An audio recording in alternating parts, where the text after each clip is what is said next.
pour la suite de notre séminaire de la journée, je vous propose de poursuivre avec Nora Abed, qui sera donc toute seule aujourd'hui, qui est psychologue dans l'association Thérapsy. Alors Thérapsy, une association du Havre qu'on connaît bien, puisqu'on travaille ensemble, on réfléchit ensemble depuis maintenant 3 ans. Oui, Vous nous aviez invités très chaleureusement il y a de cela 1 an et demi peut-être, je dirais, tout à fait. Oui, pour des journées de travail que vous aviez brillamment organisées. Eh bien, à notre tour de vous inviter, mais pas en présentiel, hein, ce sera à refaire, euh, pour que vous puissiez nous exposer un travail que vous menez sur la prévention des radicalisations, mais pas que, un travail en interculturel. oui. Je vous fais un petit peu de pub, Nora, parce que j'ai vu que vous avez publié il y a encore peu de temps un article sur le travail psy interculturel dans le contexte du confinement. Tout à fait. Oui. C'est dans quelle revue? Je ne me rappelle plus que j'ai vu ça. Information psychiatrique. Information psychiatrique. Donc, bravo. Merci. Et donc aujourd'hui, c'est bien cet aspect de l'interculturalité qui est votre marque de fabrique, hein, quand même. Oui. Et c'est pour ça qu'on vous a invité, que vous puissiez nous, nous présenter comment l'interculturalité produire et devrait avec les familles dans les processus de religiosité. D'accord. Bien. Bien. Alors, à mon tour de vous remercier pour votre invitation. Et puis, effectivement, je reviens sur ces collaborations fort intéressantes qui se font depuis quelques temps maintenant et qui nous ont permis, nous aussi, de nous positionner et puis de mesurer un petit peu le travail qu'on pouvait faire avec cet axe interculturel. Alors, Thérapsy, c'est quoi? C'est une association de loi 1901, complètement indépendante, avec des subventions diverses qui augmentent et nous permettent de vivre et de continuer à travailler de cette manière, avec une confiance sur le territoire qui est quand même très importante et nous permet aujourd'hui de travailler dans une espèce de confort et de confiance qui nous permet vraiment d'avancer. Voilà. Donc, moi, je vais vous parler aujourd'hui de l'axe interculturel dans l'accompagnement des familles dans cette problématique de radicalisation que nous, on a tendance à appeler et qu'on souhaite appeler processus de religiosité extrême avec ce curseur. Hein.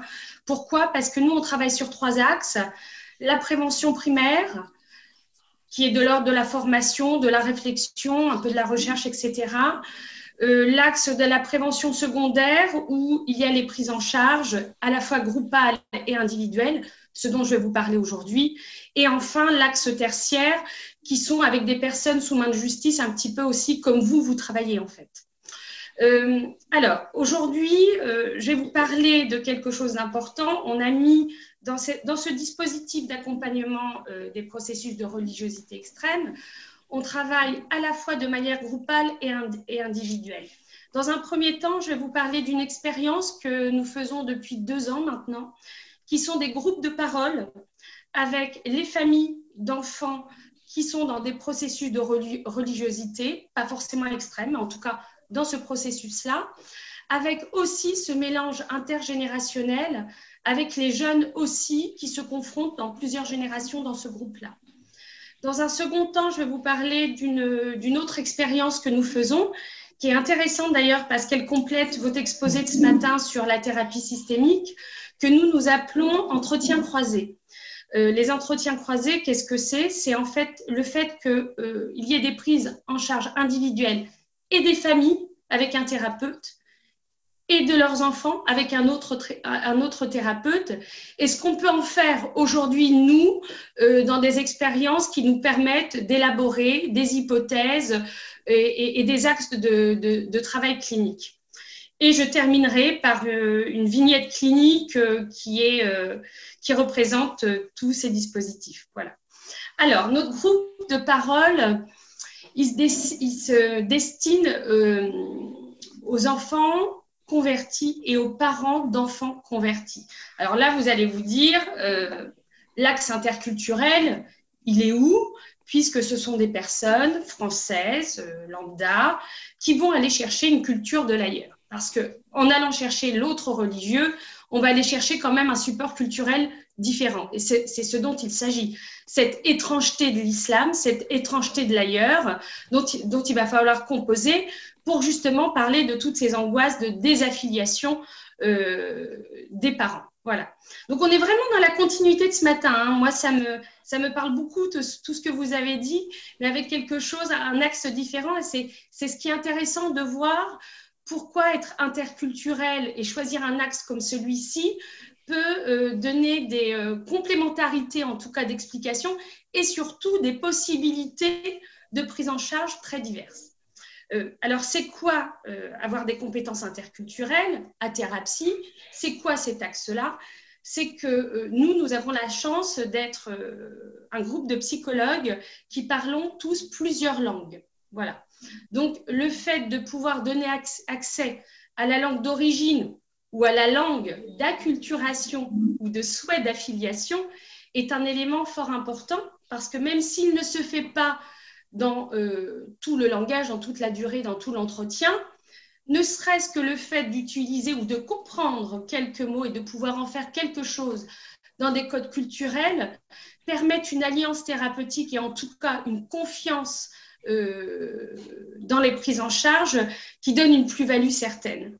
Et puis, quand bien même la langue n'est pas parlée, elle est signifiante de pouvoir être comprise à travers les codes de cette culture qui est sublimée à travers ce possible religieux. Et c'est ça qui est quand même important. Comment est né ce groupe?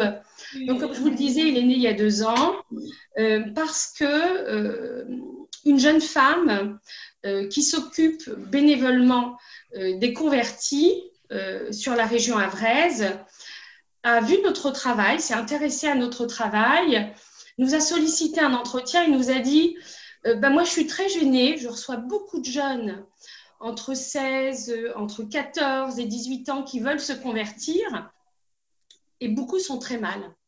Sont très mal pour diverses raisons, parce qu'il y a des vulnérabilités liées à la problématique de l'adolescence, mais aussi ils sont très mal parce qu'il y a des ruptures. Voilà. Et ça, c'est le mot qui nous a intéressés.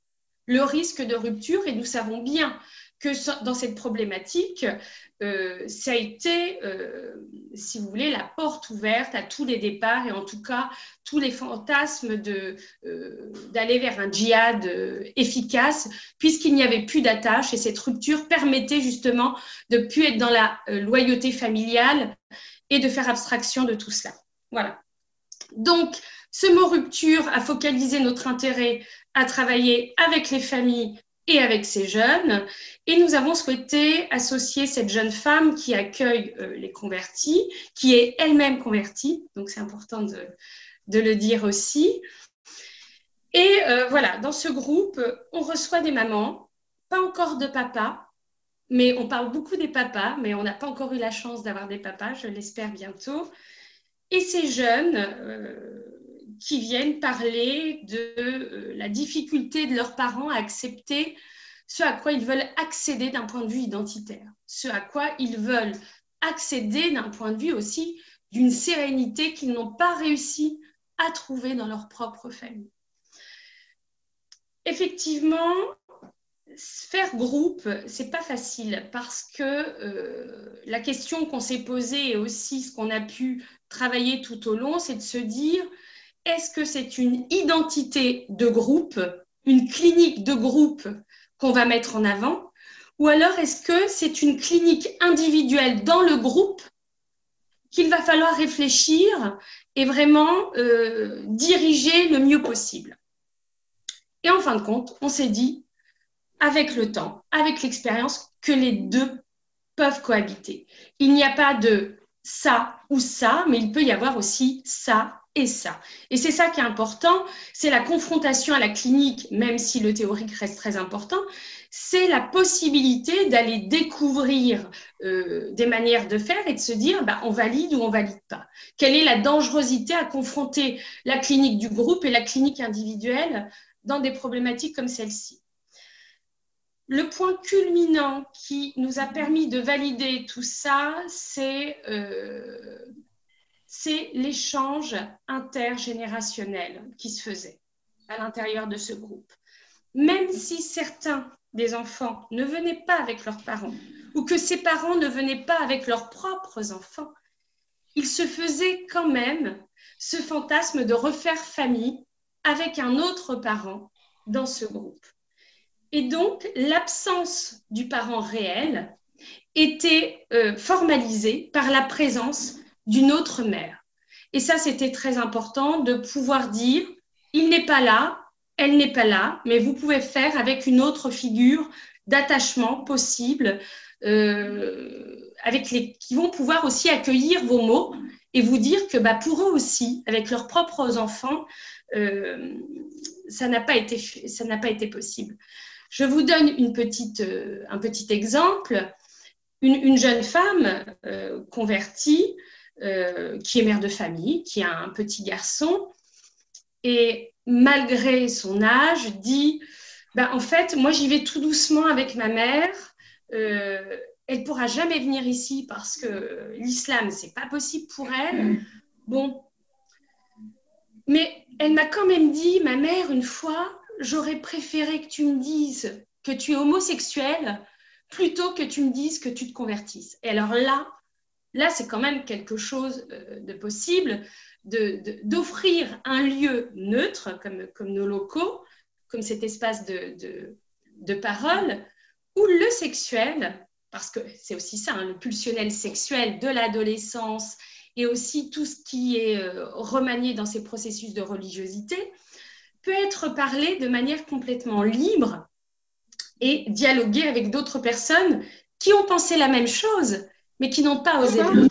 Et pouvoir parler, confronter les générations à ce moment-là, c'est très important, parce qu'ils arrivent à avoir des réponses d'autres parents en disant, par exemple, cette jeune fille qui disait que sa mère aurait préféré qu'elle soit homosexuelle, un autre parent qui peut dire au même moment, mais je l'ai pensé moi aussi.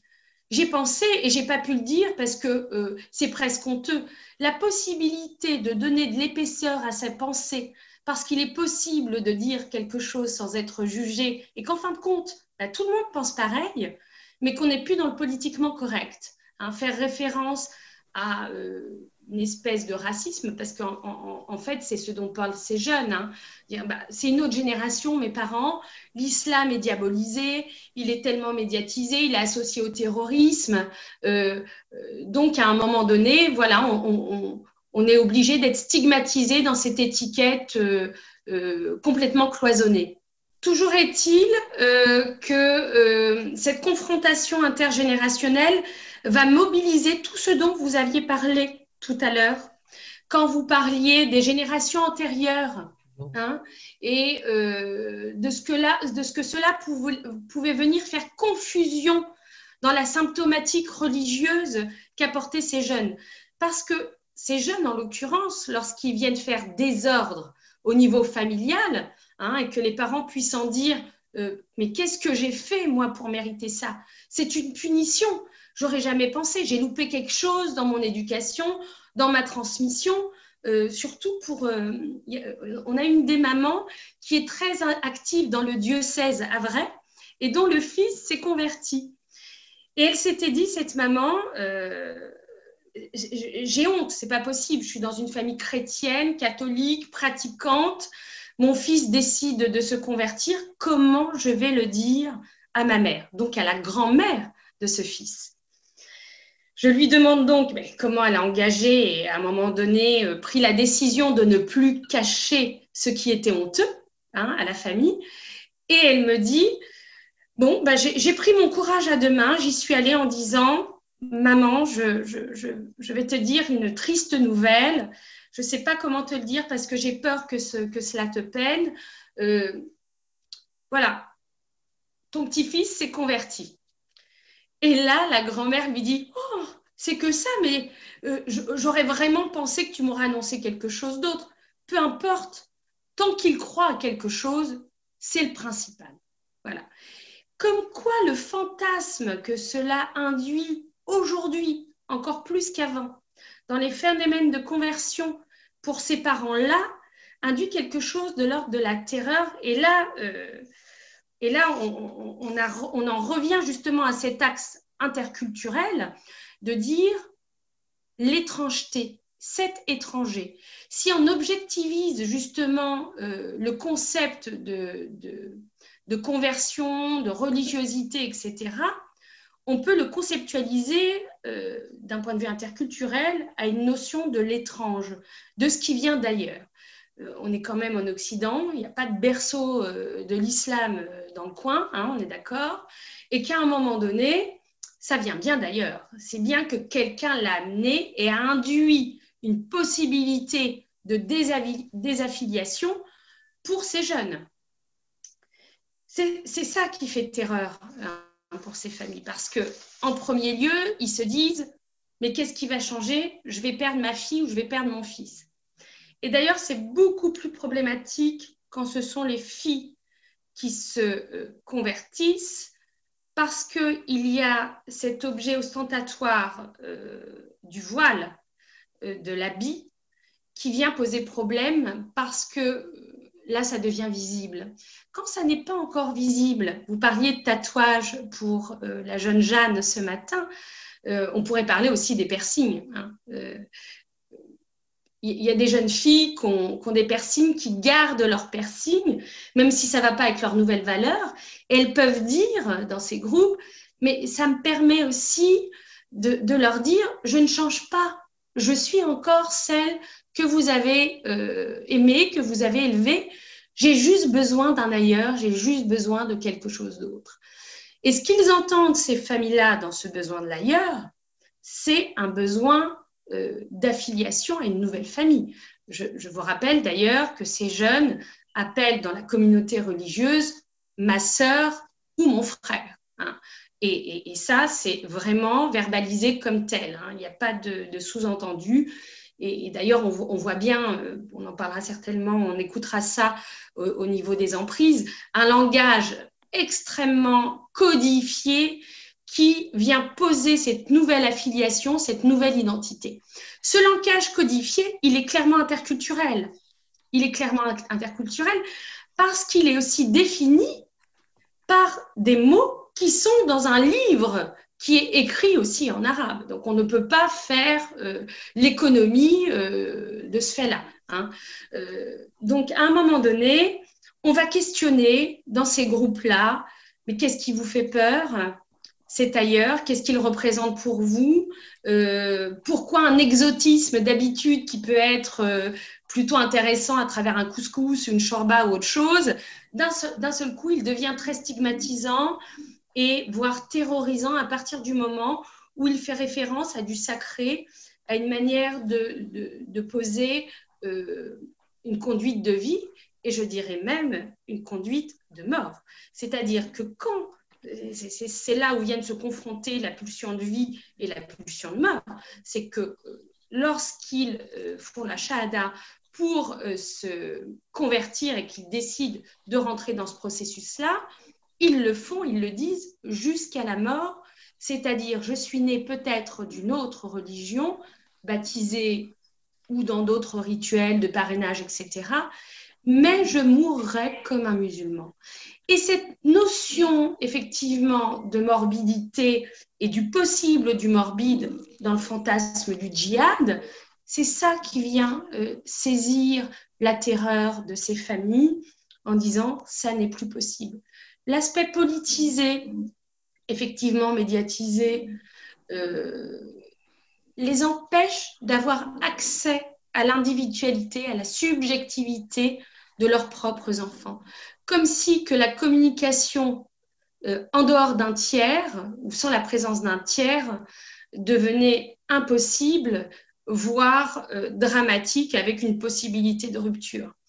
Effectivement, je pense que le groupe et la possibilité de parler de tous ces axes culturels, c'est-à-dire comment vous envisagez par exemple votre mariage, comment vous envisagez d'élever vos enfants quand vous en aurez, et ce que peuvent entendre les parents, effectivement, peut continuer à nourrir ces appréhensions-là.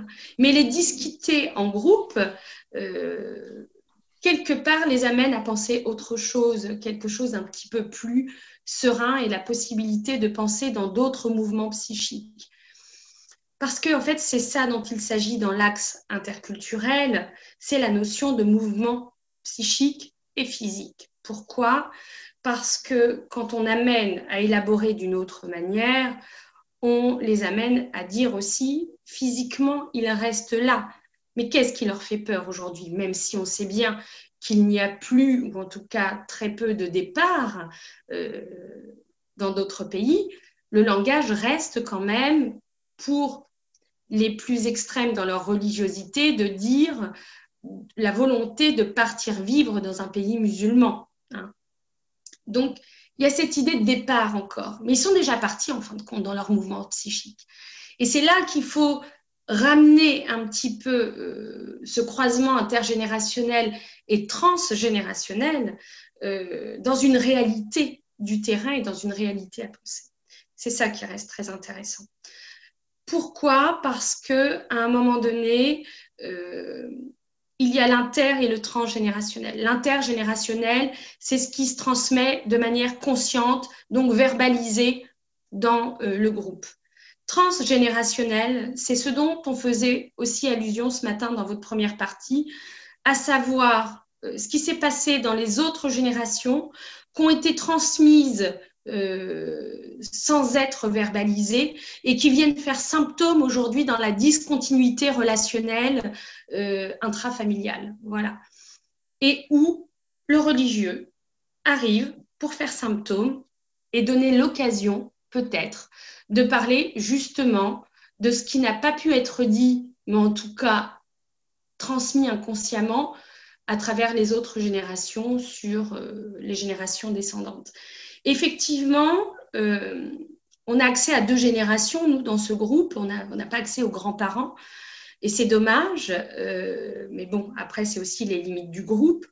Mais toute la possibilité d'amener la présence du grand-parent, comme l'exemple que je vous ai donné tout à l'heure, nous permet de dire, effectivement, qui est venu valider, en fin de compte, dans ce petit exemple, que ce n'était pas grave que ce jeune homme se soit converti. C'est la grand-mère, en fin de compte, qui vient dire à sa fille, mais t'inquiète pas, il continue à croire en Dieu. C'est ça qui compte, finalement. Peu importe le reste, quel que soit le Dieu, quelle que soit la manière d'adorer ce Dieu, il croit en quelque chose. Donc, même dans l'absence, et là, je pense que ça ne se fait pas que dans le côté systémique, et que l'absence est très loquace, au contraire, et elle vient faire parler l'autre, elle donne une nouvelle légitimité à la parole. Donc, c'est une expérience, en tout cas, très importante. Je vais vous donner dans cet exemple de groupe, dans cette formation de groupe, un autre exemple. Dans un premier temps, j'avais reçu en entretien individuel une jeune fille avec des positions religieuses très fermes, très, très, très fermes, dont la maman s'inquiétait et avait contacté effectivement un service pour demander de l'aide. Et j'ai reçu cette jeune fille et au bout de quelques temps, je lui propose d'avoir accès à ce groupe de parole. Et si elle est d'accord avec sa mère, puisque c'est elle qui l'avait orientée et c'est elle qui l'avait amenée. Dans un premier temps, elle avait dit OK. Voilà. Donc, elle est venue 2 fois au groupe de parole accompagnée de sa mère. Dans ce groupe de parole et dans la rigidité qu'elle avait décidé d'adopter pour faire face à cette désaffiliation totale à sa transmission familiale, elle décide de ne plus venir, tout en pouvant dire quand même à la dernière fois à ce groupe de parole, mais vous ne comprenez pas ce dont vous parlez, c'est pas le même islam que moi, c'est pas possible. Et on voyait bien la position complètement inconfortable de la mère dans les paroles de sa fille, mais qu'elle pouvait quand même entendre et trouver un support. Qu'est-ce qui s'est passé par la suite? La jeune fille n'est plus venue, la mère est toujours venue, donc ça fait quand même plus d'1 an qu'elle vient maintenant seule, cette maman, où elle vient, elle dit respirer et trouver confort, parce que dans ce groupe, il avait déjà entendu les paroles de cette jeune fille, qui reste inquiétante d'ailleurs, même à l'heure d'aujourd'hui. Et cette maman vient chercher 1 fois par mois en disant mais effectivement ça n'est plus supportable, ou alors pourquoi ça l'est à certains moments, voilà ce que je suis capable de supporter, voilà ce que je ne peux pas supporter, aidez-moi, qu'est-ce que vous en pensez? Et en fait, ce chemin inversé en fait, de l'individuel vers le groupe a permis à cette maman d'avoir accès à nouveau à une clinique individuelle. Elle a sollicité avec ma collègue de pouvoir travailler maintenant quelque chose en individuel. Grâce au groupe, en fait, la clinique du groupe lui a permis d'avoir accès à une élaboration qui disait ben maintenant je dois aussi aller tout seul sur un autre terrain qui ne fait pas partie de celui du groupe.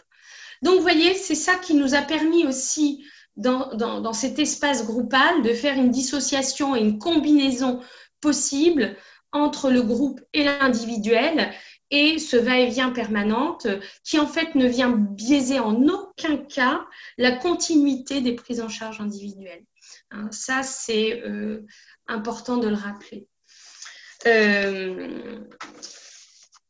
Dans cette réalité, on a quand même remarqué que pourquoi l'axe interculturel était très important, c'est que la majorité des convertis, des jeunes convertis, dans leurs désirs, dans leurs fantasmes ou dans la réalité des faits, ne se marient que très, très rarement, parce que dans les généralités, il y a toujours des exceptions, avec des convertis. C'est-à-dire que les jeunes filles converties vont généralement se marier avec des jeunes hommes de confession musulmane par filiation, par naissance, quand bien même les pratiques ne soient pas les mêmes.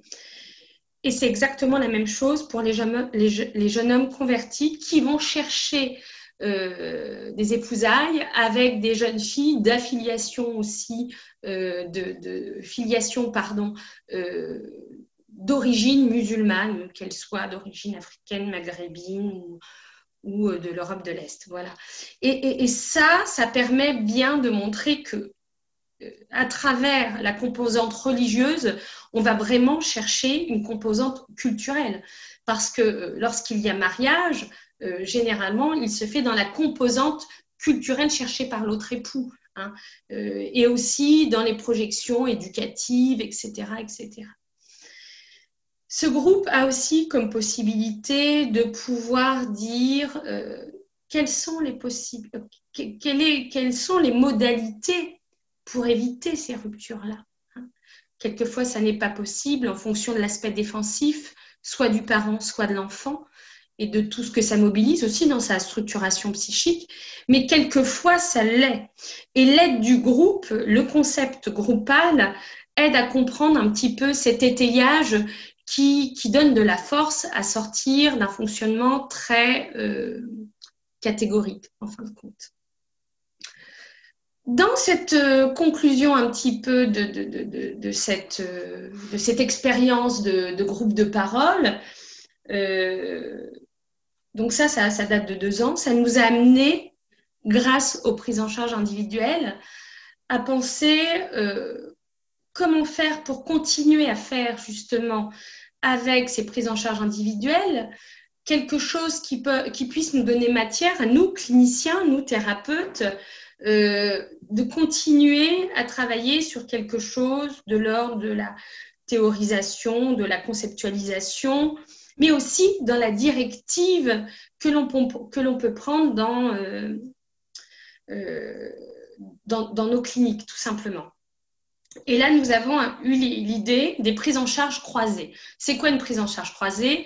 C'est le fait que mes collègues puissent voir le parent et que moi, je puisse voir le jeune, ou inversement. Voilà. Qu'est-ce qu'on en fait de tout ça?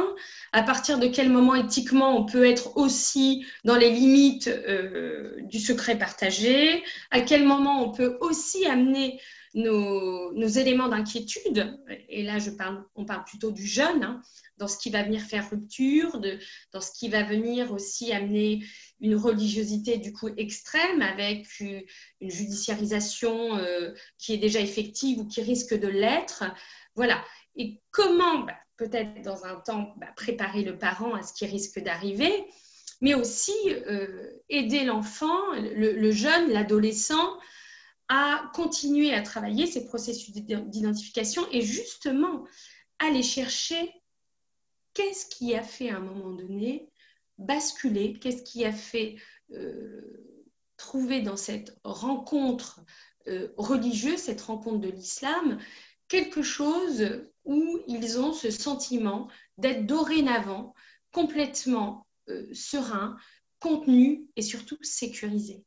On parlait encore une fois ce matin des processus d'attachement. Je suis d'accord avec vous à 100%. C'est quelque chose que l'on retrouve systématiquement dans des liens archaïques non sécurisés, avec des traumas effectivement pluriels, de différentes formes, qui ont marqué à un moment donné une incapacité d'être sécurisé et d'être dans un lien de confiance dans cette filiation familiale. Donc, à un moment donné, dès qu'ils en ont l'occasion, dans une rencontre, ils vont chercher quelque chose de l'ordre du sacré qui ne peut pas être remis en question, où le doute ne peut pas s'installer, pour rester dans ce confort de prêt à penser, de prêt à agir, et qui ne vient pas donner du trouble psychique, etc.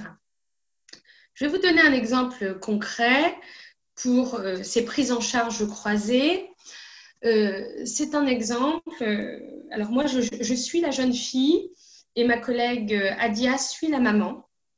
Donc moi, la jeune fille, je la suis déjà depuis 1 an et demi, peut-être 2 ans maintenant. Et Adia suit la maman depuis une petite année, on va dire. Et là, à travers nos rencontres et nos petites réunions, en disant on en est où un petit peu, quelles sont les formes de résistance encore que je peux trouver, les interrogations sur effectivement le profil, l'évolution de la structuration psychique, enfin, des points très techniques. Adia un jour me dit écoute, j'ai touché une chose très importante sur l'histoire familiale de la maman du côté de ses frères. C'est une dame qui a 3 frères, dont 2 schizophrènes quand même. Hein, voilà, diagnostiqués, un pris en charge et un qui est dans quelque chose un petit peu de l'ordre de l'abandon, etc. Et ce contexte est particulier où elle amène la discussion autour de ses frères parce qu'elle vient de perdre l'un de ses frères. Donc, c'est quelque chose aussi dont moi j'ai accès par le biais de cette jeune fille que je nommerai Laura et qui me parle aussi, qui me tend cette perche autour de l'absence maintenant définitive du décès de cet oncle. Je me saisis de ce qu'a pu partager avec moi Adia. Et je me saisis de cette perche en disant, c'est vrai que vous ne m'avez jamais parlé de vos oncles. Et là on rentre, elle saisit cette perche et cette porte ouverte en me disant, oui, parce que c'est quelque chose de gênant dont j'ai honte. Et en fait, ce dont elle parle en termes de honte, c'est la pathologie de ses oncles, 2 de ses oncles.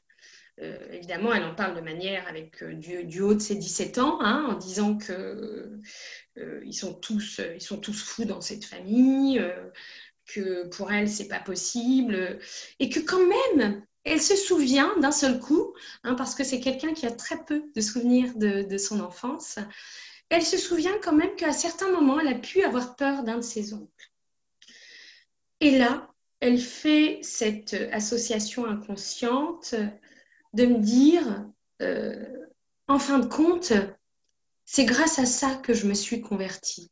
Et là, elle m'offre, grâce à cette perche, grâce à ces regards croisés et à cette clinique croisée, elle m'offre la réalité de ce moment de conversion, de cette rencontre qu'elle a fait et qui lui a permis, en fait, de rester normale. Parce qu'elle me confie, en fin de compte, à ce moment-là, j'étais très, très mal. J'avais l'impression de perdre pied et je me suis dit, je vais devenir folle comme eux.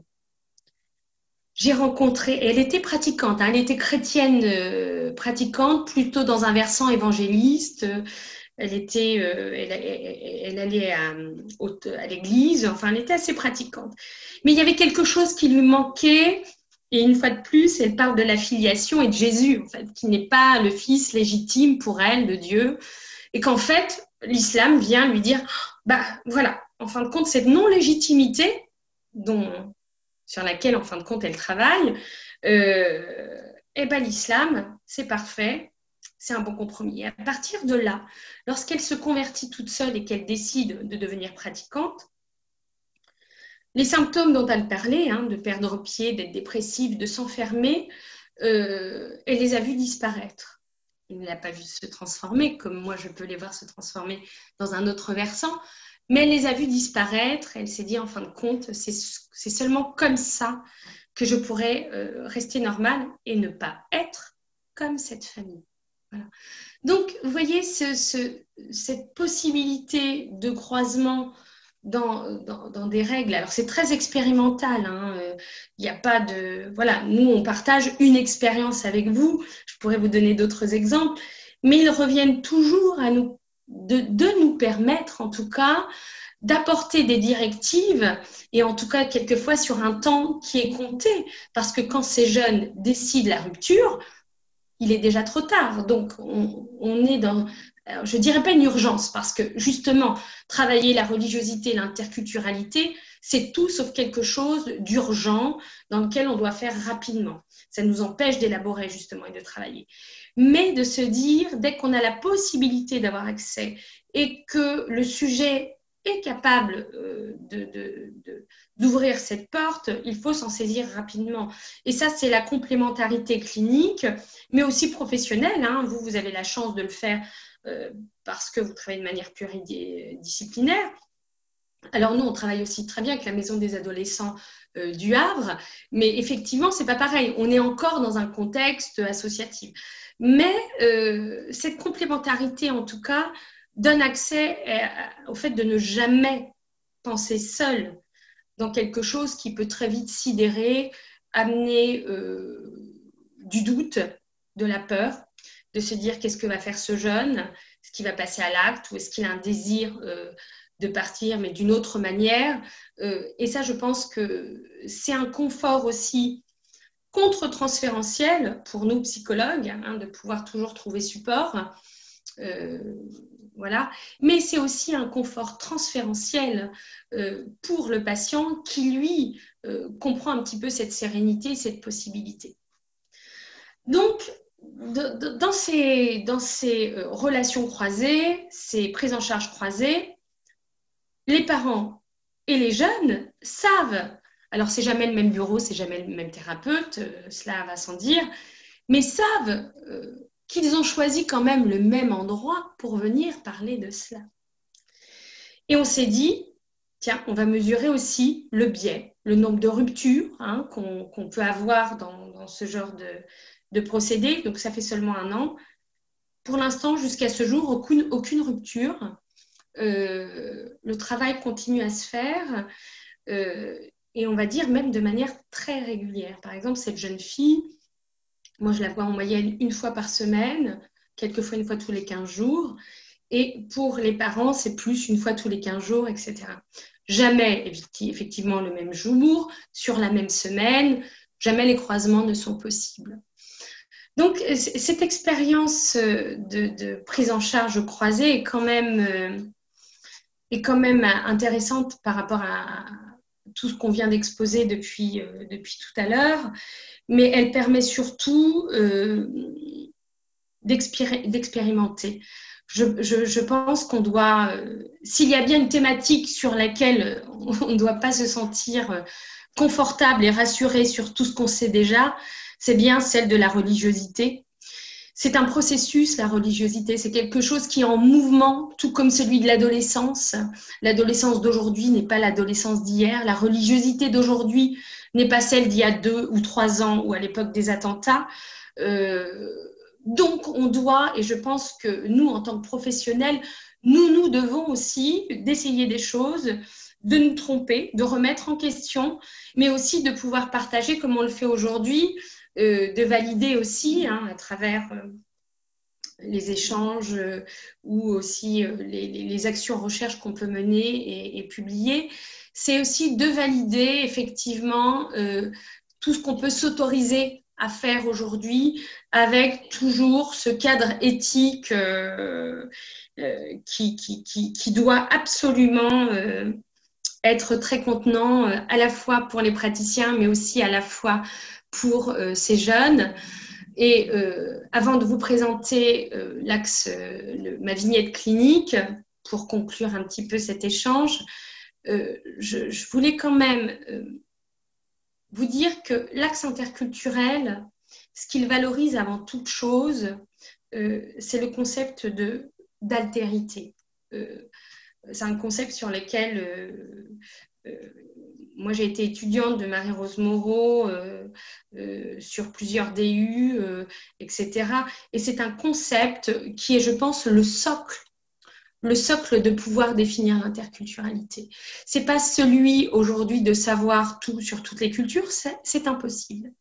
Mais le socle de l'altérité n'est pas de pouvoir forcément donner toutes les réponses au sujet, au patient, mais de pouvoir lui donner la possibilité de toutes les questions face au thérapeute, face au clinicien.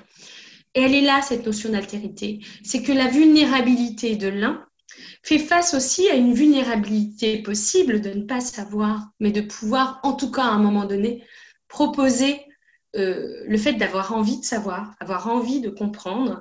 Et c'est comme ça qu'on tient, en fait, ces jeunes et ces parents dans les prises en charge, qu'elles soient groupales ou individuelles, c'est dans le désir. Parce que c'est quand il n'y a plus de désir qu'il n'y a plus de possibilité d'avoir accès à l'élaboration. Et c'est pour ça que la pulsion de vie est extrêmement importante dans cette dynamique d'altérité, dans cette prise en charge. Voilà. Alors, je vais vous parler un petit peu d'un cas clinique qui définit un petit peu tout ce dont je viens de parler avec vous à cet instant. Alors, c'est un petit jeune garçon qu'on appellera Mario. Alors, pourquoi je l'ai nommé Mario? Parce que il a des origines espagnoles de par son papa et complètement françaises de par sa maman. Voilà. Donc, sa maman vient me voir il y a 1 an et demi en amenant son fils et en disant « Je viens parce que je n'arrive plus à être en relation avec mon fils, c'est très compliqué et je suis perdue. » Cette maman, il faut dire qu'elle était convertie depuis déjà quelques années à l'islam. Elle porte un djibab très sombre, voilà.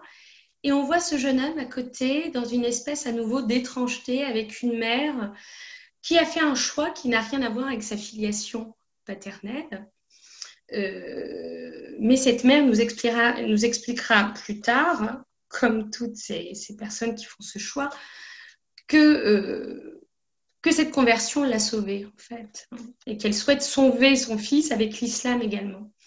Les parents sont séparés depuis le plus jeune âge de Mario, c'est-à-dire lorsqu'il avait 1 mois, tout juste. Madame était très jeune, elle avait 17 ans à l'époque lorsqu'elle a eu cet enfant, je crois même 16 ans et demi. Ça ne va pas du tout, elle est dans des problématiques d'addiction comme le papa de Mario et elle voit que c'est la descente aux enfers tous les deux et elle décide de partir, mais de partir sans son fils. Donc elle confie son fils à la grand-mère paternelle qui a une relation très forte avec son fils, en lui disant « Je te confie Mario, je te le laisse, je ne peux pas m'en occuper, il faut que je me reconstruise pour retrouver mon fils. » Elle garde contact quand même avec son fils, c'est-à-dire qu'elle a la possibilité de venir le voir chez cette grand-mère. Elle prend des nouvelles. Il n'y a pas une totale rupture, hein. Il n'y a pas ce genre de choses. Donc, cette femme continue à être un petit peu dans l'errance pendant 2-3 ans à peu près. Elle reprend le travail, elle se trouve un toit et elle se dit, je dois récupérer mon fils. Donc, il a passé quand même déjà 3 ans environ avec sa grand-mère. Donc, vraiment la petite enfance, avec son père à côté, mais un père qui continue à être plutôt défaillant dans les addictions, etc. Elle vient récupérer cet enfant, elle fait le mieux possible et elle en explique au début, en tout cas dans les premiers entretiens avec ce jeune Mario, que ça a été très compliqué d'établir un lien avec lui, mais qu'elle était dans ce désir de redevenir mère. Redevenir mère. Je dis ça parce que c'est très important. Donc, elle décide de redevenir mère, mais elle-même se fait aider par sa propre maman. Donc, à nouveau, un étayage maternant avec cette puissance féminine dont on parlait une nouvelle fois ce matin. Donc, elle fait le mieux possible, dit-elle. Donc, moi, je la vois très peu de temps, en fin de compte, parce que je vais m'occuper très rapidement de ce jeune Mario, qui va me dire, lui aussi très rapidement, mais en fait, qu'est-ce qu'elle vient faire, ma mère, en m'amenant ici? Oui, je vais mal. Oui, je suis malheureux. Il faut préciser qu'il était entré dans une espèce de boulimie aussi, hein. C'est un enfant qui était en surpoids, qui était surveillé pour ça et pour qui la maman s'inquiétait également à cet égard. Donc, il me dit, mais en même temps, ma mère, elle vient déguisée comme ça, elle veut que je devienne musulman, mais c'est son choix à elle, c'est pas le mien. Moi, je veux pas être musulman, mais j'ose pas lui dire, parce que si je lui dis, elle va croire que je veux pas être son fils. Voilà. Là, on est typiquement dans un système d'affiliation, désaffiliation, acculturation, déculturation, où ce jeune gamin, donc aujourd'hui il a 14 ans, mais au début il avait 12 ans et demi, hein, où il était complètement, il rentrait dans cette préadolescence, il était dans la préadolescence, il se dit, mais en fin de compte, à qui je vais m'identifier dans tout ce bazar? Est-ce que je vais m'identifier à un père espagnol et une grand-mère espagnole? Est-ce que je vais m'identifier à ma mère qui revendique l'islam comme seule identité de sa personnalité? C'est ce qu'elle dit devant cet enfant. Je suis musulmane et je suis avant toute chose musulmane, avant même d'être française. Donc ça, c'est quand même preuve de marquer le confusionnel entre la valeur sacrée et la valeur culturelle, et donc l'aspect inter- et transculturel qui vient transpirer dans toutes ces prises en charge. Il faut aussi préciser que cette jeune femme décide de se marier avec un monsieur musulman d'origine sénégalaise. Donc voilà dans quel contexte vit Mario. Un beau papa qui l'accueille avec plaisir parce qu'il se dit « je vais enfin pouvoir faire famille ». Voilà, ce fantasme vraiment de faire famille avec un papa et une maman, etc. Et en fin de compte, quelque chose qui ne peut pas se faire parce que les identités culturelles sont complètement différentes et n'arrivent pas à être communiquées. Voilà. Mais qui ramène aussi les difficultés archaïques de Madame et ce que Mario nomme l'abandon. Elle m'a abandonnée et je dois maintenant devenir comme elle. Ça n'est pas possible. Voilà. De cette situation où du coup je laissais très peu de place à Madame, je voulais absolument que Mario garde cette place-là où il pouvait en faire quelque chose très rapidement. Madame décide de consulter, donc arriver aussi à ces prises en charge croisées, et où effectivement ça lui a permis aussi d'être moins radicale dans cette volonté absolue que son fils devienne musulman à tout prix pour le sauver. Pour le sauver, mais en fait, de le sauver de quoi? De le sauver, en fait, de la filiation de son père. Elle voulait absolument le désaffilier. Parce que le plus insupportable pour cette maman, ça n'était pas finalement la difficulté à être mère avec lui. C'était l'image de sa propre histoire à travers son fils et de ce que lui continuait à représenter de son passé, qui était pour elle honteux, qui ne représentait pas ce sur quoi elle avait envie d'être aujourd'hui et se construire, et surtout la peur de rechuter, parce que le religieux, elle le dit, c'est ce qui lui a permis aujourd'hui de dire plus jamais la drogue, plus jamais l'alcool, plus jamais les boîtes de nuit, plus jamais les rencontres malheureuses, voilà. Et là, ça nous permet aussi de mettre en avant quelque chose de très important, c'est lorsque ces personnes converties vous parlent de rencontres heureuses, étayantes, et que ce soit les familles ou les enfants, parce que là, on a un exemple inverse, c'est l'enfant qui ne veut pas accepter la conversion de sa maman. Hein. Et cet enfant qui, lui, ne parle pas de rencontre, mais de contact violent, en fait. Hein. C'est comme un accident, pour le coup. Ce qui est une rencontre et quelque chose de bienvenu pour l'un, devient un accident de parcours pour l'autre, et ils n'ont possibilité à nouveau de faire famille dans un support où les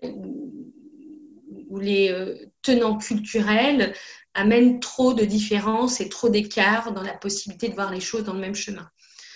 Donc effectivement, dans cette étude de cas, et ce qu'elle arrive aujourd'hui, cette femme a travaillé avec ma collègue, et c'est pour ça qu'on partage, pas régulièrement, mais quand c'est nécessaire, quand il y a des éléments importants, de se dire, mais qu'est-ce qui se passe en ce moment pour la maman?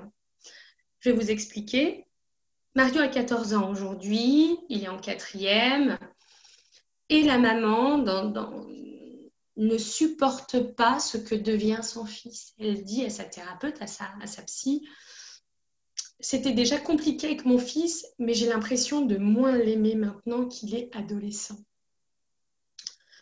Dans l'homme qu'il devient, dans ce jeune homme qu'il devient. Et là, madame, alors je ne dirais pas qu'elle invente, elle cristallise autour d'une problématique, des visites de son fils qui va voir sa grand-mère paternelle, en disant, j'ai peur que cette grand-mère ait des attouchements sur mon fils. Voilà, ça vient un petit peu... c'est pas une accusation légère. Vous voyez, hein, on parlait de pulsionnel, là on est en plein dedans, mais de manière très projective, en fin de compte, pour cette maman. Donc sa thérapeute lui conseille de m'en parler, puisque c'est moi qui suis Mario, que moi je n'avais pas du tout notion de ça. Donc là, on va quand même dans le registre de la protection de l'enfance, avec quelque chose de l'ordre du possible. Donc la maman m'appelle et me fait part de ça. Donc, évidemment, je lui dis que j'en parlerai avec Mario et que je lui dirai que maman a fait cette démarche. On est très limpide et très clair dans ce genre de process.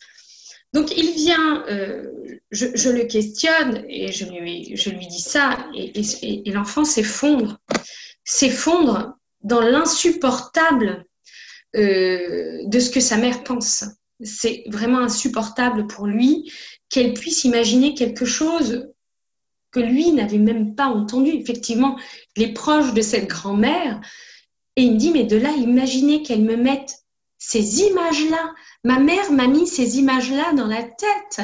Pourquoi elle veut me mettre ça dans la tête? Et pourquoi elle pense que ma grand-mère puisse me toucher? C'est pas possible. Donc lui, il l'a mis comme de l'ordre du harcèlement de sa mère contre la famille de son père. L'ultime, où effectivement, qu'est-ce qui se passe derrière tout ça? C'est que si madame porte plainte ou si elle avait... Donc il n'y a vraiment aucun élément, aucun indice qui a permis... C'est vraiment le fantasme de cette dame. Et justement... au bout d'un moment, moi, quand ça se confirme, je rappelle cette dame en disant, écoutez, je n'ai pas la vérité, mais je pense qu'on n'est pas du tout dans ce registre-là. Vous devez un petit peu peut-être travailler cette notion-là et faire un pas de côté et vous dessaisir en tout cas de ce qui vous amène à penser ça autour du lien. Et cet élément déclencheur lui a permis de travailler avec ma collègue toute en fait, sa reviviscence de sa propre adolescence à elle, cette femme, à cet âge-là, parce qu'elle dit que c'est à 14 ans que tout a vrillé dans sa vie. Et en fait, tout ce qu'elle devait à nouveau aller chercher encore plus loin pour travailler justement sa religiosité et son lien à son fils, et accepter aujourd'hui de dire, eh ben, en fin de compte, mon fils, c'est pas grave s'il ne devient pas musulman. Effectivement, par contre, il va à l'église avec sa grand-mère et sa tante paternelle. Et une fois de plus, on en revient à la même thématique. Il croit en quelque chose, c'est le principal. Je ne vais pas le forcer. J'ai fait ce que j'ai pu, j'ai fait mon devoir de musulmane. Mais aujourd'hui, je peux lui permettre de ne pas le forcer, en tout cas, à devenir musulman. Ça a été assez loin dans cette histoire, parce qu'il y en a une collaboration aussi avec le collège, l'assistante sociale du collège, avec l'infirmière du collège, où on s'est demandé à partir de quel moment on pouvait, les limites d'une information préoccupante, d'un signalement, de se dire comment on peut protéger cet enfant, mais en même temps, lui qui voulait pas non plus à nouveau être en rupture avec sa mère.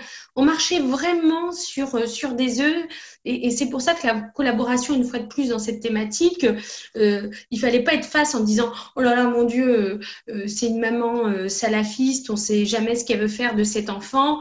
Qu'est-ce qui risque de se passer? Soit il va détester les musulmans ou soit ça va devenir quelqu'un de très engagé. » Non, il fallait aussi nous débarrasser, nous, de nos propres fantasmes et de se dire « Qu'est-ce qu'on peut faire maintenant pour les accompagner le mieux possible ?»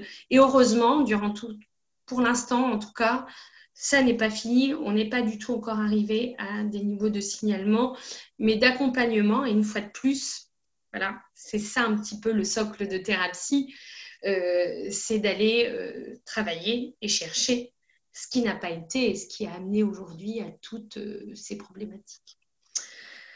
Voilà pour cette étude de cas clinique qui, je pense, j'espère en tout cas vous avoir partagé le plus simplement possible avec vous l'esprit un petit peu des dispositifs qu'on a mis en place, individuels, groupal, la dynamique interculturelle qui vient proposer une manière de parler, une manière aussi de proposer de l'altérité, une manière aussi de penser de manière commune la prise en charge à la fois traditionnelle, médicamenteuse, mais aussi les prises en charge occidentales telles que nous, avec lesquelles on peut travailler également ici. Et surtout, ne pas donner cette image d'étrangeté. L'étrange, celui qu'on peut nommer aussi de différentes manières, l'étranger, et l'étrange qu'on peut nommer aussi bizarre. Voilà. L'étrange n'est pas bizarre, mais quelque chose à penser avec des codes qui peuvent donner une luminosité clinique très complémentaire. Voilà pour moi. Nora, merci beaucoup. Je pense que ton propos, illustré régulièrement par de nombreux cas cliniques, montre la densité du travail que vous exercez, que vous réalisez, et les résultats concrets auxquels vous arrivez à aboutir. Alors Christine, qui nous avait déjà interrogé tout à l'heure sur la place des hommes, oui, nous repose cette question. Oui. Je reviens avec mon interrogation sur les hommes. Oui. Comment interprétez-vous l'absence des pères au groupe? Tiens, ça me fait penser que nous également, ici, on anime un groupe de mamans. Effectivement, c'est Delphine qui l'anime avec Rabia. Et effectivement, ce sont uniquement des mamans. Alors là, on peut aussi amener tout simplement la difficulté à parler, hein, simplement. Et puis aussi quelque chose de l'ordre du registre du nom et de la filiation dont on parlait tout à l'heure. Et clairement, n'oublions pas que ces femmes qui disent cette vocation, mais sociale dans l'inconscient collectif, que la femme porte l'éducation et que le père pose le nom et la loi, hein, voilà. La mère vient remettre en question quelque chose, mais se conforte aussi dans l'absence du père. Moi, je pense que l'absence du père n'est pas forcément due à la volonté de ne pas venir du père, mais aussi à tout ce que la place de la mère prend à certains moments, hein, et cette mère omnipotente qui a un petit peu la main absolue sur l'enfant, mais ça on le retrouve parce que aussi ces jeunes auxquels on se confronte ont des problématiques relationnelles aussi, hein, dans les premières relations. Et aussi souvent, dans cette absence du père, il est quand même très souvent parlé parce que il est plus facile aussi d'acculer les personnes qui ne sont pas là, hein, et d'en faire les mauvais objets. Et quelquefois, ils ne se présentent pas parce qu'ils ont déjà eu cette notion du père mauvais objet, de celui qui n'a pas accompli son rôle. Hein, il a déjà été accusé de ces choses-là et il ne veut pas venir l'être en public. Ça, c'est parce que j'ai eu l'occasion d'en avoir au téléphone quand même. En tout cas, dans l'échantillonnage que nous avons, c'est souvent des pères qui ont été pointés du doigt dans effectivement leur difficulté à avoir été père, à être père encore aujourd'hui, ne pas avoir transmis forcément ce qui devait se transmettre. Moi, je n'ai pas encore eu de personnes qui avaient des relations fusionnelles avec leur père, hein. Bien au contraire, hein. C'est-à-dire que soit c'était des relations où le père a été absent très rapidement, des séparations familiales, ou alors une ambiance incestuelle aussi très importante, l'alcool, enfin voilà. Tout ce qui vient à nouveau fédérer, les conforter dans le fait d'avoir embrassé l'islam et mettre à distance un petit peu tous ces imagos, souvent qui faisaient référence au père, malheureusement. Donc voilà, en tout cas, c'est une interprétation possible. Évidemment, il y en a plein d'autres, hein, mais je pense que c'est le fait de fantasmer pour eux, de venir et d'être pointés du doigt en groupe, en public, qui n'est pas possible. Oui, je te rejoins, hein. C'est ce qui certainement génère, ce qu'on discutait tout à l'heure avec Sébastien et Rabia, des comportements des mécanismes de défense très projectifs parce que a priori, ils seraient accusés de quelque chose. Ils s'en défendent en projetant la responsabilité sur l'autre, que ce soit sur nous ou les institutions. Alors, Marie-Paul te pose une autre question, Nora. Est-ce que la radicalisation toucherait davantage les adolescentes? Y aurait-il un lien entre une figure paternelle fissurée et la recherche d'une figure forte, solide, toujours présente?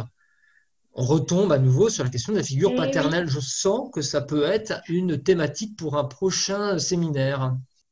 C'est rare que la réponse, en tout cas qu'on puisse, en tout cas, avoir envie d'affirmer quelque chose en disant oui, hein. Mais là, oui, franchement, oui. En tout cas, une fois de plus, à travers le dispositif clinique qu'on peut rencontrer, systématiquement, il y a eu une défaillance autour de la figure paternelle. C'est ce que je disais juste avant. Et à un moment donné, Dieu, il est masculin, hein, on est d'accord, hein, en tout cas dans cette idée-là. Et ils vont chercher le père qu'ils ne pourront jamais contredire et qui leur donne par l'écrit quelque chose de dicté et qui feront d'eux quelqu'un dans la communauté et qui feront famille de manière éternelle, hein, même au-delà de la mort, même dans l'autre vie et pas seulement dans celle d'ici-bas. Et d'ailleurs, cette question, elle est très importante, elle permet aussi de rebondir sur la figure maternante, parce que même si certains disent souffrir de la rupture paternelle, ils s'obligent à ne pas être en rupture avec leur mère quand c'est possible. Pourquoi?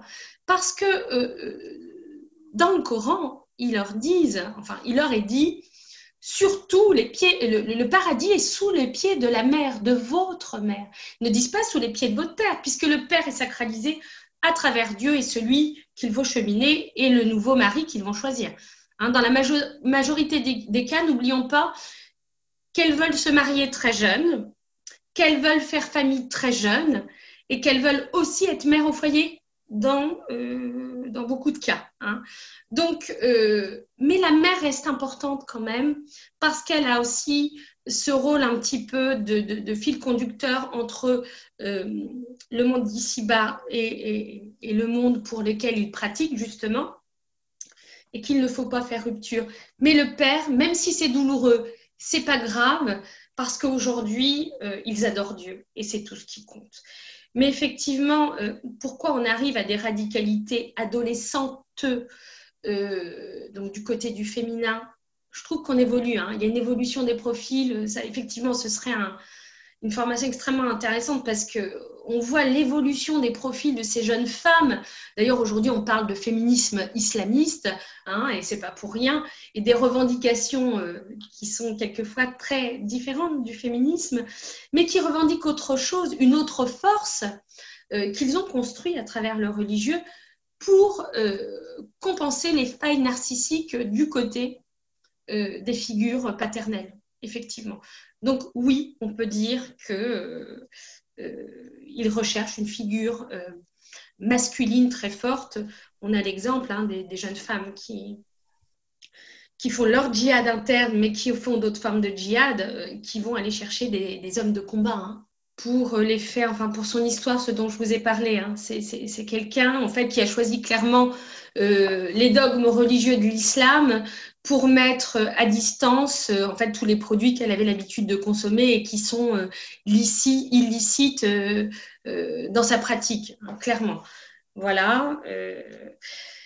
C'est une conversion religieuse. Comme on disait tout à l'heure, c'est un processus, le curseur varie en fonction des événements, des rencontres, des mariages, des unions, des désunions, etc.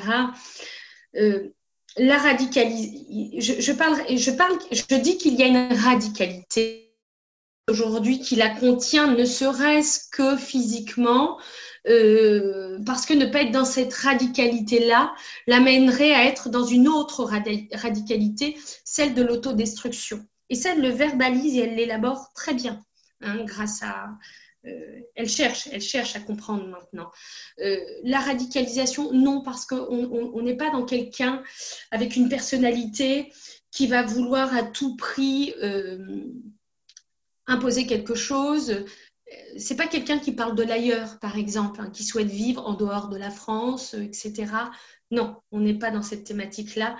Mais il y a effectivement cette radicalité qui est purement résiduelle, conjoncturelle à sa structuration psychique et aux difficultés auxquelles elle a dû faire face. Déjà, merci pour votre intervention. Je fais juste simplement un petit pont par rapport à la place du père, parce que c'est un sujet qu'on travaille beaucoup en ce moment. Et nous, dans notre accompagnement en maison des adolescents, du coup, on incite et on invite beaucoup les pères, les papas en fait, à venir en entretien individuel pour les réhabiliter un peu dans leur place et dans leur rôle qu'ils peuvent avoir vis-à-vis de leurs adolescents. Mais c'est un vrai travail pour pouvoir ensuite les faire venir sur des groupes, des ateliers parents, des choses comme ça. La question que j'avais, c'est, vous avez expliqué que vous travaillez avec la maison des adolescents au Havre. Y aurait-il un intérêt pour vous d'intégrer des professionnels différents, enfin d'autres, des éducateurs, des assistants sociaux, des personnes comme ça dans votre association puis en quoi ça serait facilitant pour vous d'intégrer ces personnes-là? Merci. Alors, ce n'est pas le but parce que Thérapsy, c'est une association de psychologues. Donc, elle n'a pas vocation pour l'instant à développer justement cette pluridisciplinarité interne, on va dire. Et en plus, pourquoi ça risquerait de couper l'interdisciplinarité externe qui aujourd'hui marche très très bien. Par exemple, la maison des adolescents, alors on a créé un autre groupe de travail, pour vous donner une idée, avec les praticiens psychologues du groupe hospitalier du Havre, donc en pédopsychiatrie, psychiatrie adulte et maison des adolescents, où une fois tous les 2 mois, on est un groupe fermé où on travaille la question clinique du religieux et les prises en charge. Voilà. Pourquoi? Parce qu'il y a une histoire autour de la maison des adolescents du Havre on travaille très bien ensemble, mais eux veulent aborder la clinique religieuse comme les autres. Et c'est tout à fait entendable, et nous on revendique qu'on peut travailler la clinique religieuse comme les autres, effectivement. Donc on travaille dans une espèce de complémentarité en fait, où on a une très bonne coordination, que ce soit avec les éducs. Moi je peux envoyer en orientation, et l'avantage c'est que les prises en charge se font assez rapidement. On ne laisse pas trop de laps de temps sans qu'il se passe quelque chose quand un travail s'est mis en route. Et quelquefois, c'est très important aussi Ils ont une équipe qui est déjà très forte, très complémentaire, éduc, assistante sociale, médecin, psy. On ne peut pas mieux faire et ce ne sera aucun intérêt. Autant continuer à travailler dans cette complémentarité-là. Voilà. Et donc, nous, pour l'instant, vous savez, on est une petite association, on n'est pas très grand. Donc, on est 5 psychologues. Bon, ça se développe, certes, avec des compétences en trauma, en interculturalité, voilà, pays de l'Est, Maghreb, Afrique. Mais on veut rester complémentaires. On n'est pas de première intention réellement. Toutes ces vulnérabilités, le but, c'est de donner accès aux soins quand c'est possible. Là où il y a des biais, là où c'est difficile, par différentes vulnérabilités, nous, on amène vers le soin, vers le droit commun. Et c'est pour ça qu'on n'a pas développé d'autres compétences qui sont aujourd'hui visibles et effectives dans le droit commun. Donc, on va rester plutôt dans ces directives-là.